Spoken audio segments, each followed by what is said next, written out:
Welcome to another episode of Marketing Tips for Doctors. I'm your host, Dr. Barbara Hales.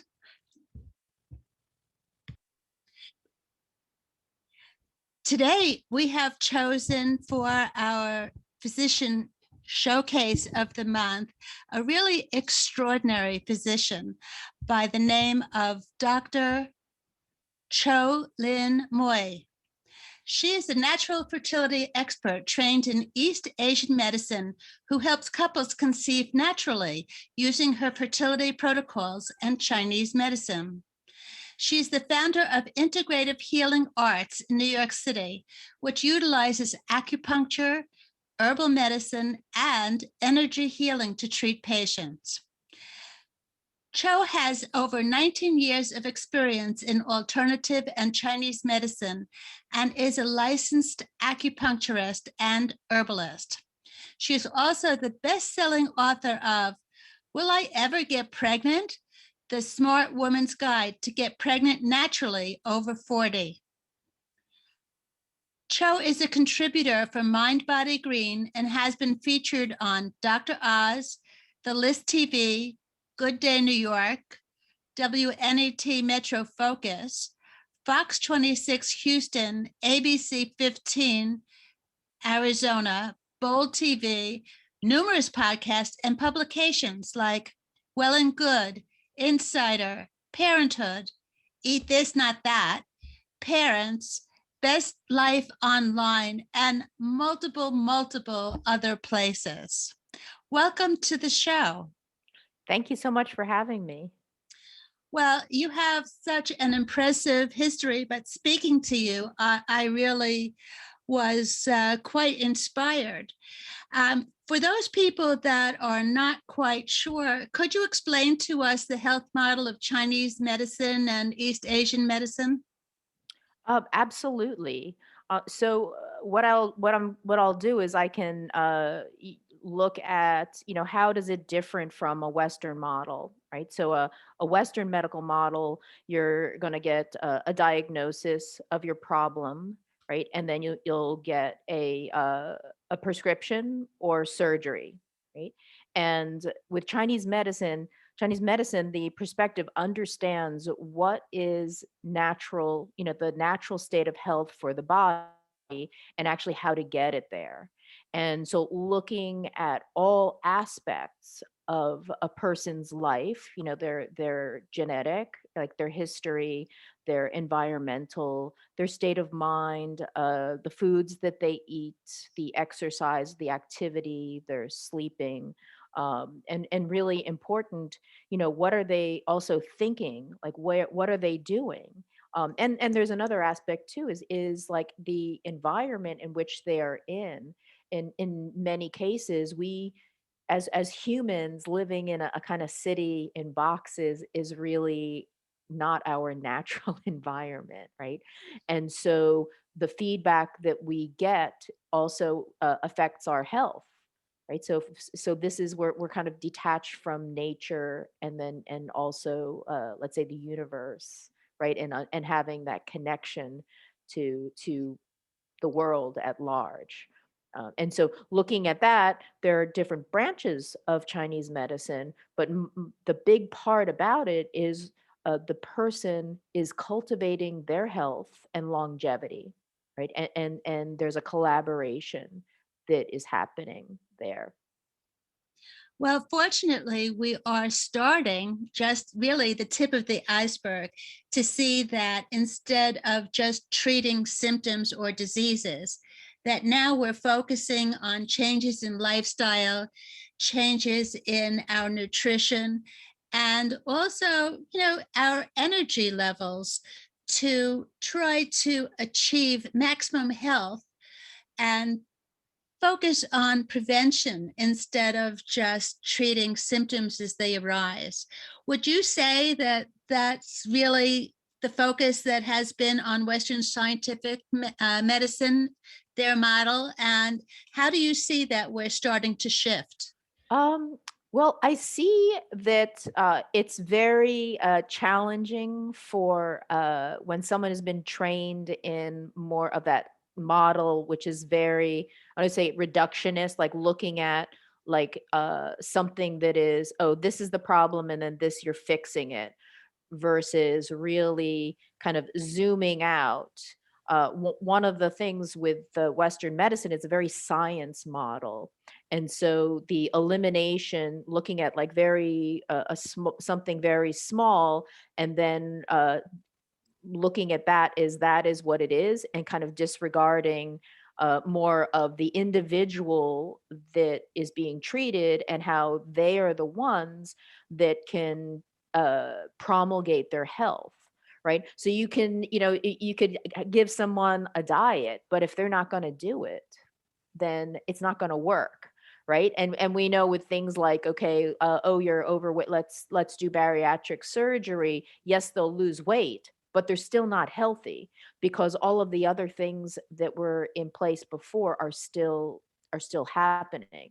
I see more in the functional medicine model, kind of looking at things like the microbiome, looking at other aspects that are not just like blood tests, and looking at hormone levels. You're looking at like what are the things that are influencing that, and if the individual is not incorporated into it as a collaboration, then the results are very they're mixed.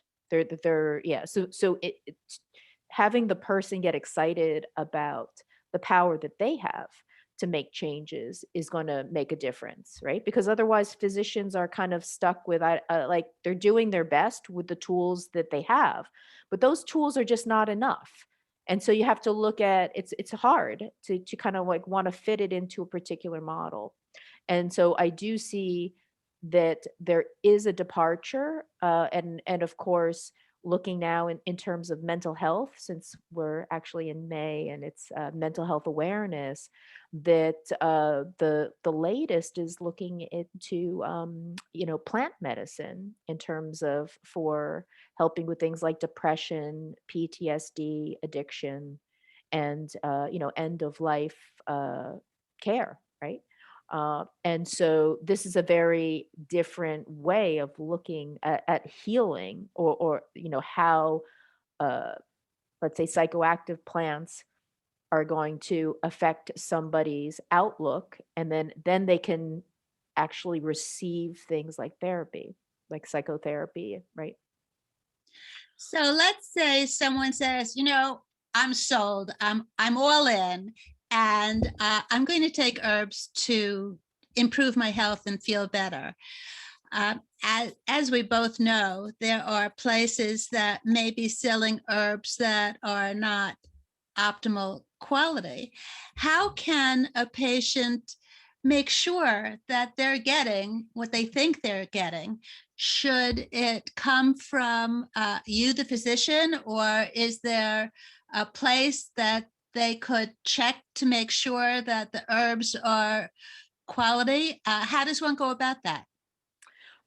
Okay, so there are two parts to this. One, there should be a brand of good manufacturing practices, right? So looking at the quality of herbs that are there. So there are several companies that, in terms of if you're going to take herbs, and what I would say also is, if you want to use something like herbs or Chinese herbs and formulas, you need to be working with someone who's familiar with herbs, because herbal medicine is extremely powerful.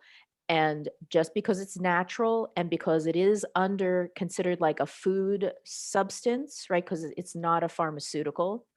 In Japan, it is a pharmaceutical, and the quality of herbs coming out of Japan are pharmaceutical grade, right? And so very carefully, regulated, extremely regulated, and sourced. And so depending on what you want to look at, are herbal formulas that are what we call behind the counter, which means that you need to have a consultation, that you can't just decide to go and buy them. Look, oh, I read this formula.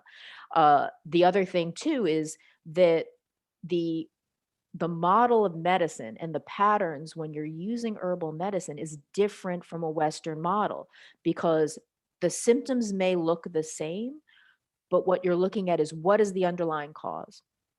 And so I answered a query. I don't know when the article will be out.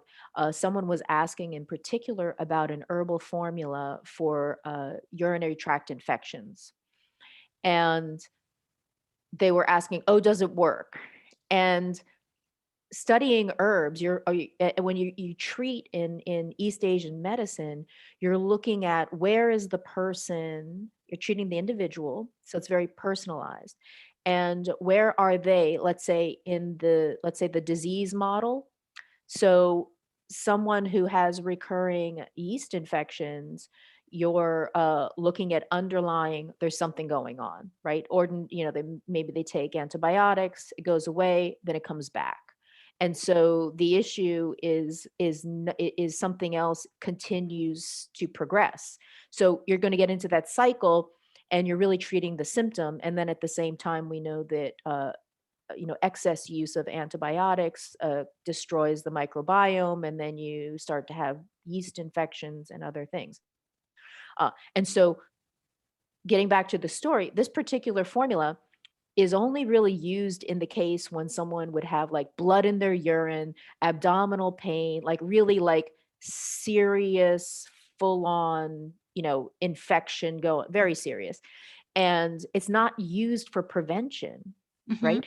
Because you like when somebody has a condition, let's say in Chinese medicine, would be damp heat, right? So you got heat and you got dampness.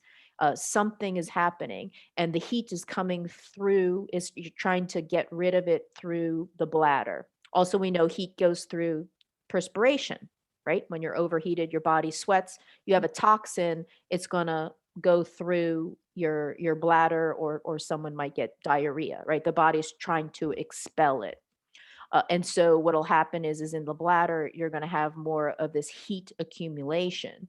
So in terms of, yes, you want to increase to help the body get rid of the heat, but then you also really need to identify where is this issue coming from, and then identifying also diet, right? Something that they're eating that is continuing to create that inflammation that then is showing up in the bladder.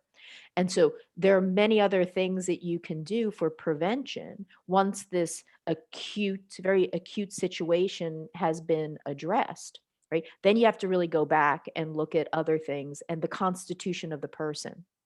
And for the most part, women tend to have more bladder infections because there are also hormones, right? Hormones and other things that are happening. And so you want to look at what is that, in terms of a formula. So to get back to your question is really like, if you're going to use herbal formulas, you want to work with someone who is extremely knowledgeable in the actual correct usage of the formula. Mm.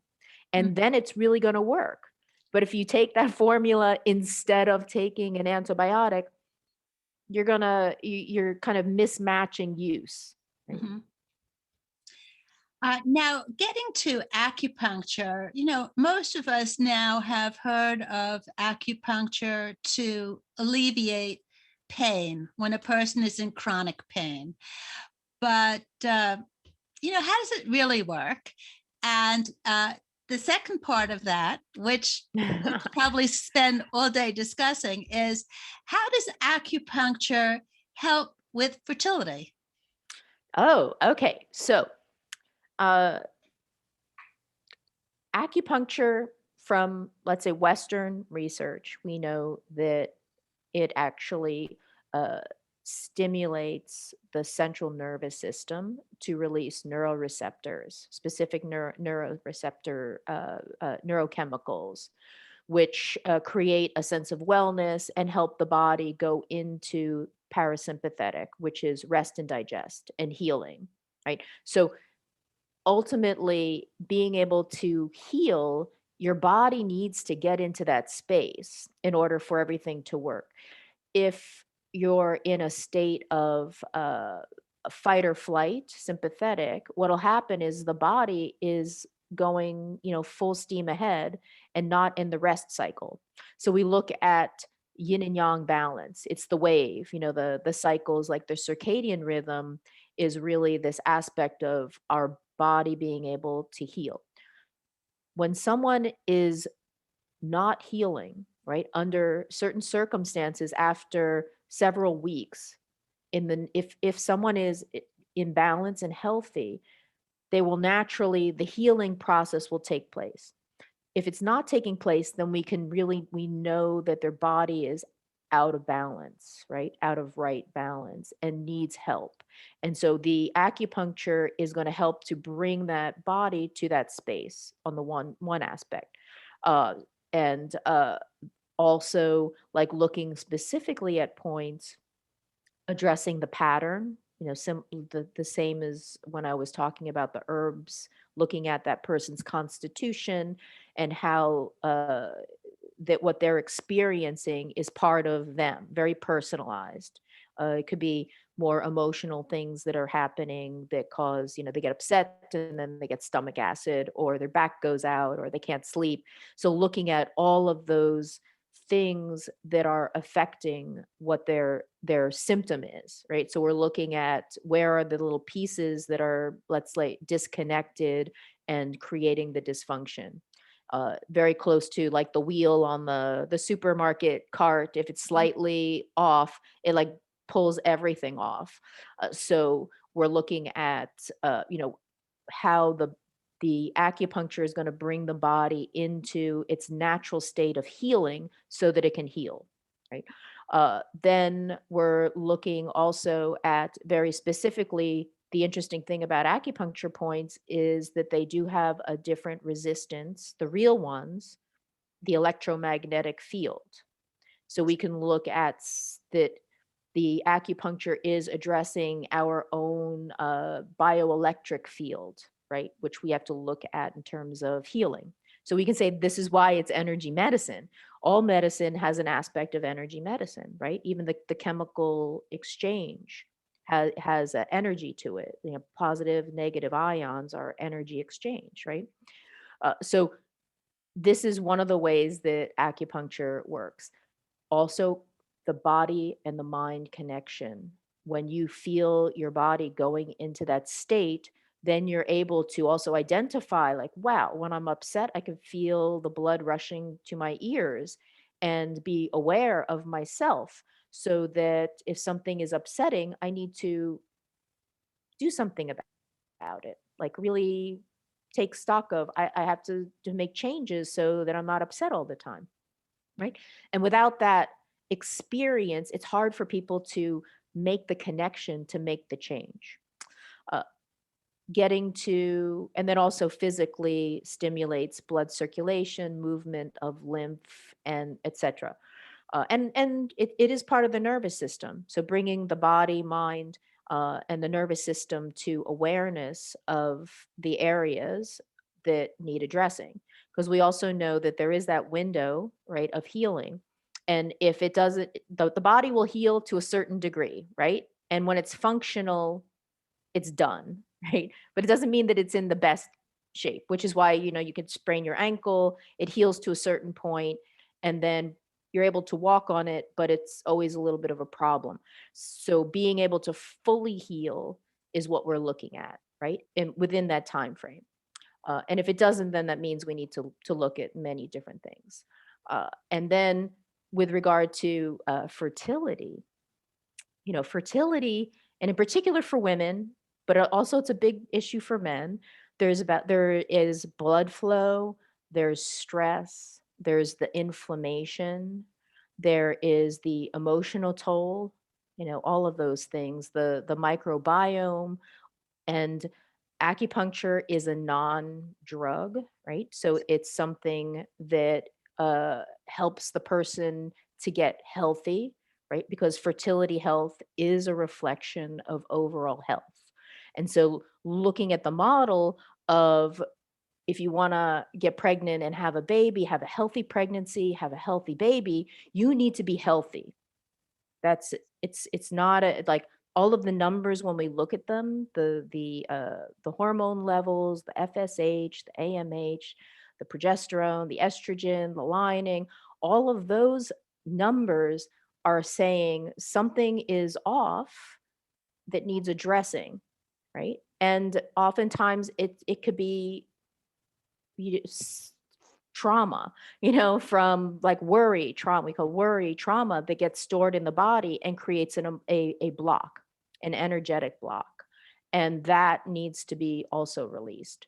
So the acupuncture again helps to, instead of for a woman to feel like she's a bunch of body parts and numbers and how many eggs and timing, and it's really like be her being able to really be connected, mind body spirit, I call it, but in alignment, let's say in alignment. And that is that the timing, that's the health. That's all, things have to be in alignment, right?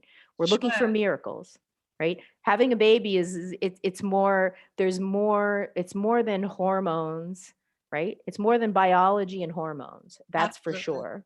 Absolutely. Now, when a patient would come to me as an obstetrician and express the desire to conceive, I would recommend, 3 months of prenatal vitamins uh, to be in optimal shape prior to, embarking on her journey. Would you recommend that a person start with acupuncture prior to trying to conceive as well? Oh, absolutely. I think women and couples in general should probably give at least 6 months, because oftentimes the when somebody is ready, they're like, okay, now I'm ready, but their body is not like they're not all together. Like they've just arrived at like, okay, now I'm ready. And oftentimes that there are so many things that they have not been focusing on in terms of their overall health. And that's like, oh, when I'm ready, I'll do it. Or, when we look at things like sleep, it's like, oh, I catch up on my sleep on the weekend. And the idea that you can compartmentalize certain things at certain times, like in your, on your Google Calendar or something, right? But that's not the way the cycle is. And so at least 3 months, 3 to 6 months, and really, so you don't feel like, okay, now the pressure, because when it doesn't happen, since we're so used to having everything immediately, Yeah, then like today. yeah, like, oh, I just have to stop taking the pill and then I'll get pregnant. And the fact is that a lot of women have been on the pill since they're teenagers, and the hormonal birth control is an endocrine disruptor, right? And so we start to see it's not it's so much disrupting your body that affects your reproduction. The other aspect is that we're very stressed out, and stress is the endocrine system. It will affect your pituitary, your thyroid, your adrenals, your ovaries. It's all connected. And you getting being stressed out and getting pregnant, they are in conflict. And understanding that, really identifying what stress looks like, because most people feel like it is an event.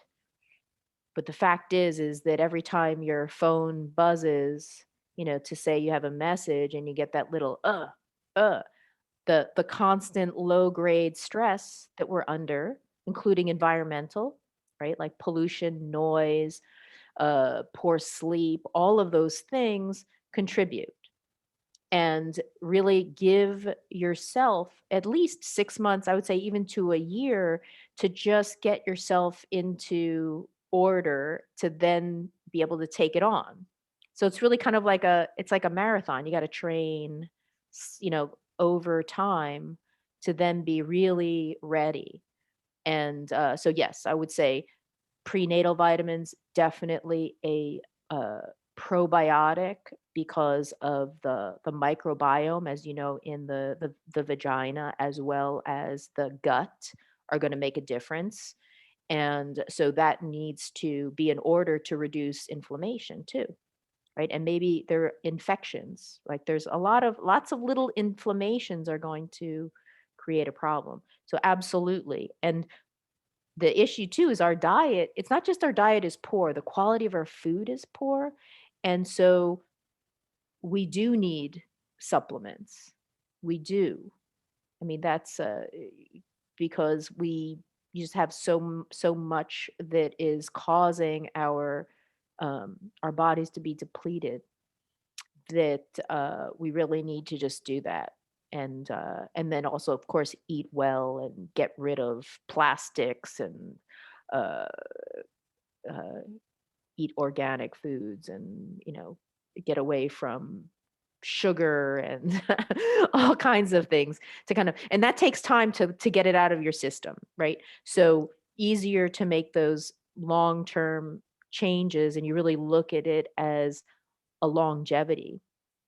And that's Sure. also it's really like you're looking to cultivate your health, not just for the one thing, right? Because if you're having difficulty getting pregnant, and research shows that, right? I'm sure you've read those studies that they look at, more women that were struggling with infertility later had a higher morbidity, that because the issues and the problems with getting pregnant were a kind of like a sign that there was some other process that was happening, and then it shows later on that they have a shorter life because Sure. there's something else. So again, getting back to fertility, health is really a symptom of overall health, right? And that's what we have to look at that to, Yeah. like, a big part of it.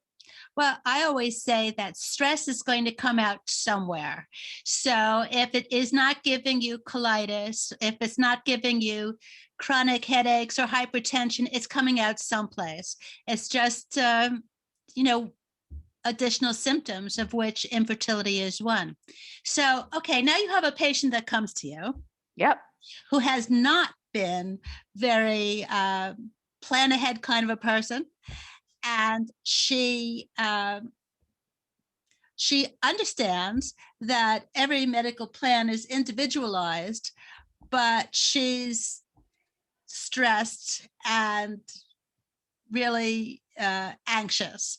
She's Hmm. saying, like, I've tried to get pregnant, it could be my age, could be other other things going on with me, but just so I have some knowledge in my mind of like where I'm heading, what would the average length of time be for acupuncture to say it was successful or it's not going to work for me? Would it be 3 months, 6 months, a year? I mean, obviously, it's not going to be like one shot deal. So, like, what would you tell It's them? it's it's very hard because it's individual. It's very Yeah. individual, right?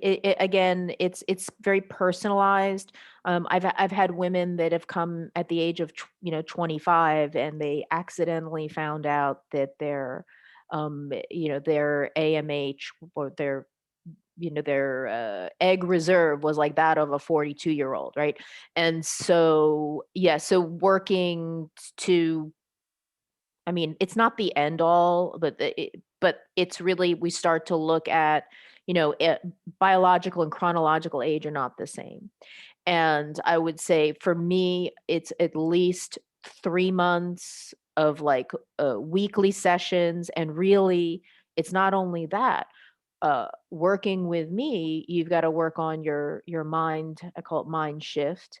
There are a lot of exercises that I have women do because it's terrifying. They're terrified. They're Of also course. terrorized by what's on the internet. And one of the things I tell them is, not only like cookies are bad for you, I mean like cookies on your computer and your phone. You got to get rid of those because they continue to perpetuate this fear that you're not going to be able to have a baby.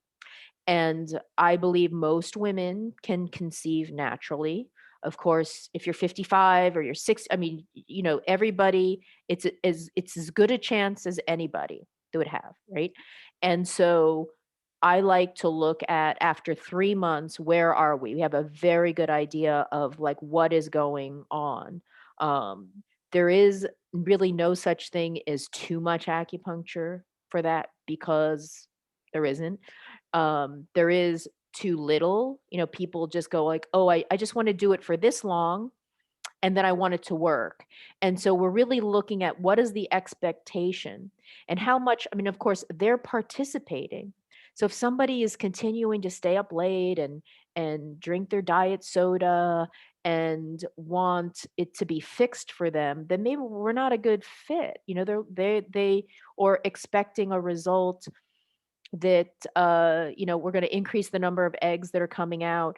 That is not really what that is. In fact, that's unnatural, right? To kind of force to biohack the body, force it to produce more than in nature. That's not the case. Although sometimes, more than one follicle is or an egg is ovulated, right? So it's really individual. So I sit down with someone and I look and their health history. Oftentimes, when women come to see me, it's really they've been trying and they've maybe gone through a round or two of IUI and they're about to go into IVF and something tells them there's something wrong with this model. Like I'm being told that my body is this, it's that, it's this number, that number, and it just doesn't feel right. There's something not there. And so they come to me and we have to like unlearn what they've been told. They may go like, oh, but the doctor told me I only have X percentage of getting pregnant. And it's like they can't know that. That's somebody, those are statistics based on someone else's numbers. We're really looking at you and what you can do. Right. And so much of that historically, their health history, like if they've had a lot of infections, like a lot of yeast uh, and bladder infections.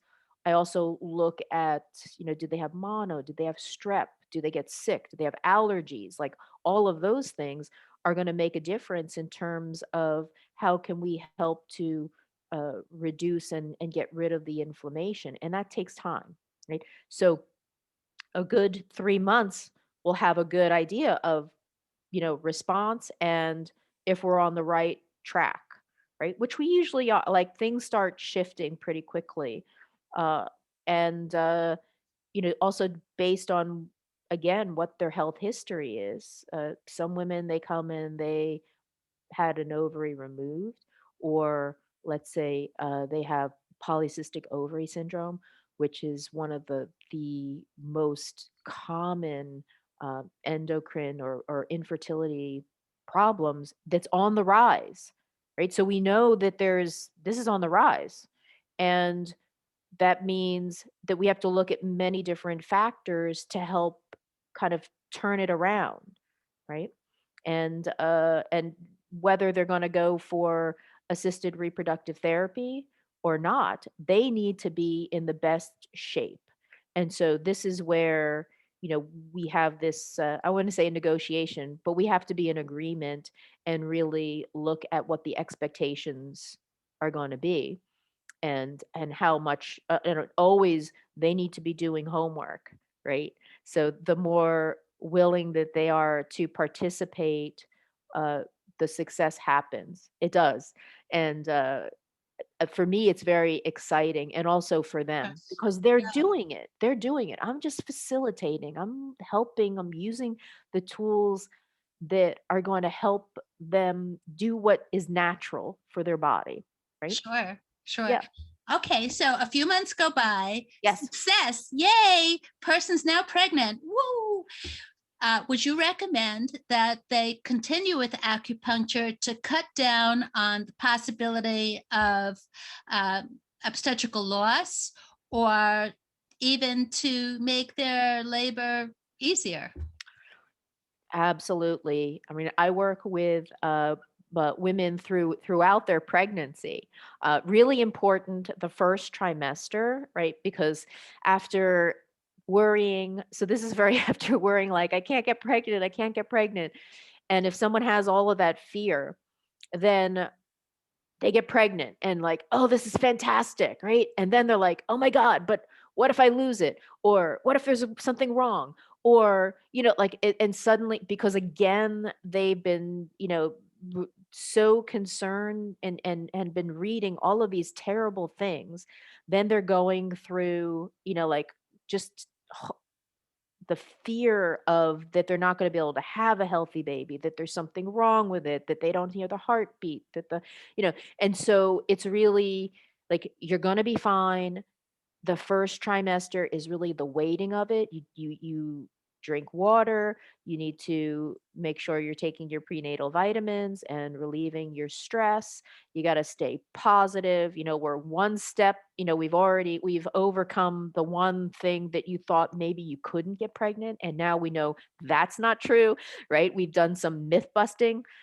We also know that if you are healthy and that the embryo is not healthy, the natural thing is the body's going to recognize that, and you may miscarry, right? And so, but that's not a bad thing if there is an issue, right? Because then, the long so the more the body is like, okay, this is good, this is not going to work, then this is kind of what you want, right? If it's a constant recurring miscarriage, then we're also looking at other factors, of course, like clotting and many other things.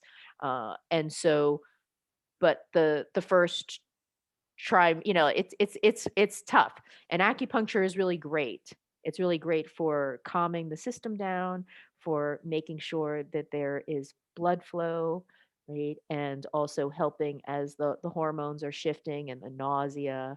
And of course, I don't, if you have children, the first trimester with all the hormones going around, one of the telltale signs is nightmares, like crazy vivid dreams.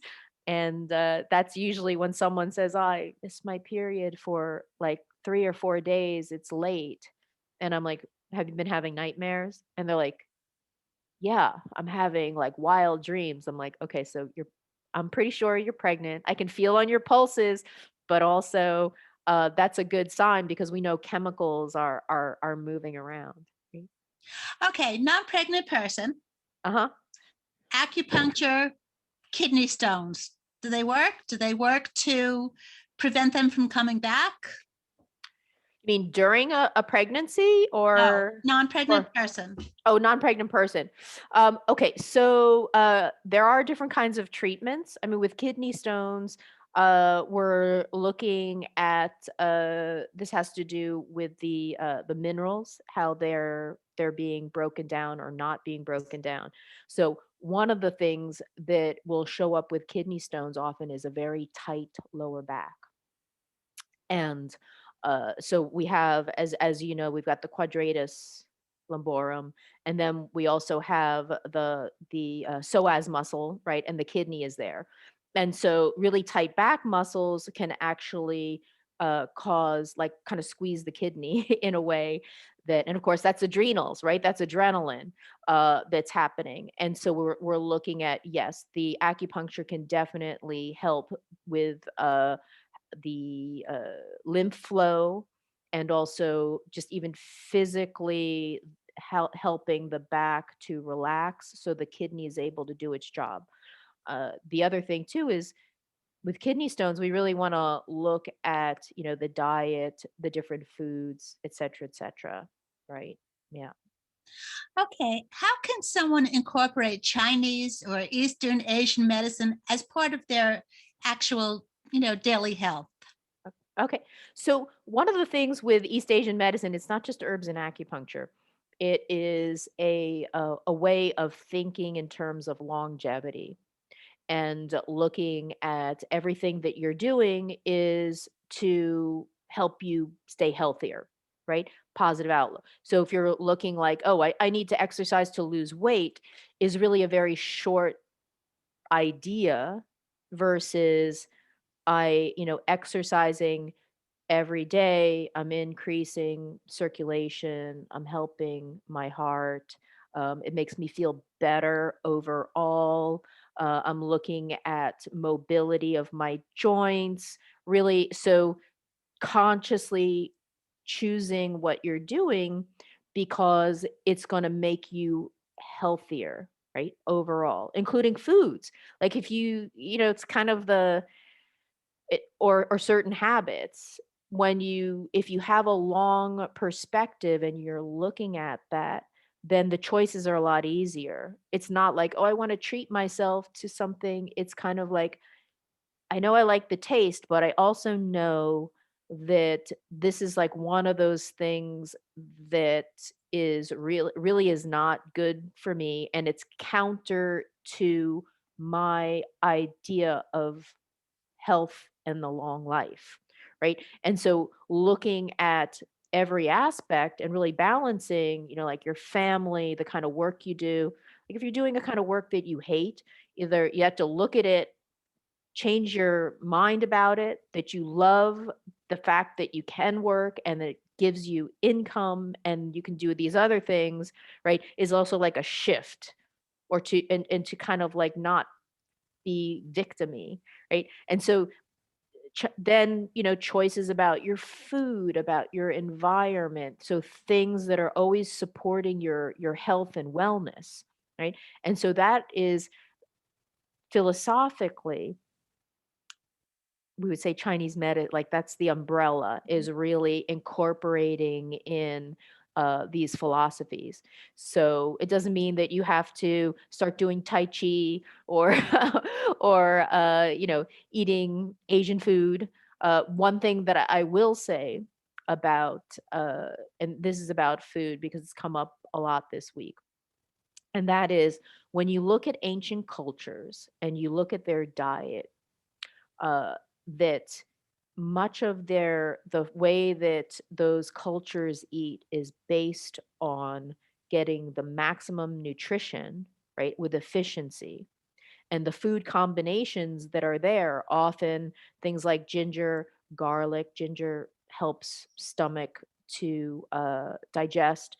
Garlic is very good for things like parasites. Different foods like in the miso or the tofu and the vegetables, all of those things, they're very tasty, but they also they're high in nutrition. And so with keeping that in mind, more the American diet is really about like what tastes good, right? It doesn't necessarily have an idea of balance and resource, and also environmentally, geographically where we are living, because this is our environment. So much of that is not part of a Western kind of idea of eating. So with keeping that in mind is to, when you are eating, is to be conscious about your food in a way that it's more than just taste, but making sure that you are looking at the quality and balancing it and really understand the balance, and looking at things like the different kinds of starches and stuff. So some are more inflammatory than others, and so you got to like look, if this is eating wheat or gluten is going to cause problems in my gut, which later on are going to cause problems with inflammation, with problems with immune, with arthritis down the road or other things, then you need to make the connection, right? Because it's hard for people to make the connection. And so that is something that I would say is like looking at all of those, aspects in your life, to kind of do a good assessment. Does it bring me joy? Does it make me feel better, or is it not? Right. And so Sure. that is like one of those things. Yeah. And then the exercise too. We want to like exercise. The idea is to increase blood circulation, lubricate the joints, um, exercise. I notice a lot of people are doing like heavy duty exercise, and oftentimes what happens is that they are addressing exercise like an acquisition versus and if that's the case, getting better and better and better, they tend to then use their adrenaline to be to produce, like to get that.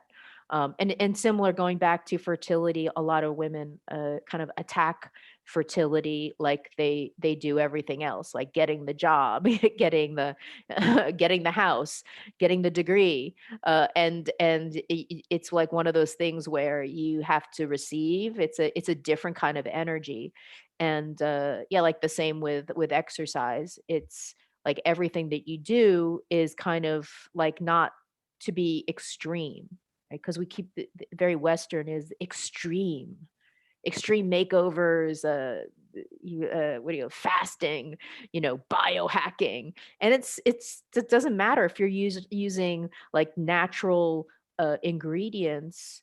If you're biohacking, you're actually creating a big stress on the body, and Surely. then yeah, and then that has a counter to it, right? And it's very short. It's very short lived, right? And so that would be what I would say, is to look at that. And then, yeah, you can contact me or look into, East Asian medicine. There's a life philosophy around it too. So you can incorporate it in many different ways, right? To make the quality of your life much better.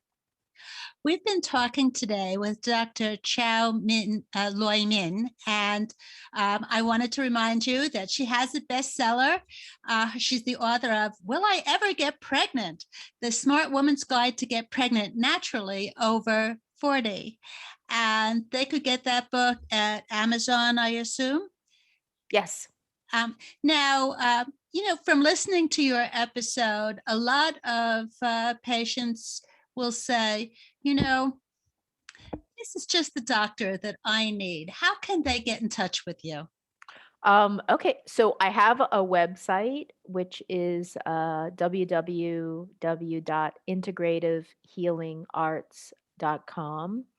I'm also on Instagram under my name, which is, I think it probably has to get spelled. It would be at Cholin Moy, which would be TSAOLINMOY. Well, that'll be in the show notes. So Yes. Okay. anybody going to Yeah. the show notes will be able to see. Sure. Okay. Great. Yeah. That's probably like the easy. Instagram is, and then like we'll have all of my Facebook stuff is there too. So Well, it has really been a thrill speaking with you today. I've learned a lot, as I am sure a lot of listeners have. And really, it's been an honor to have you on this month's Physician Showcase. Thanks for coming. thank you so much for having me. And I hope everyone enjoyed hearing a little bit about East Asian medicine. This is another episode of Marketing Tips for Doctors with your host, Dr. Barbara Hales. Till next time.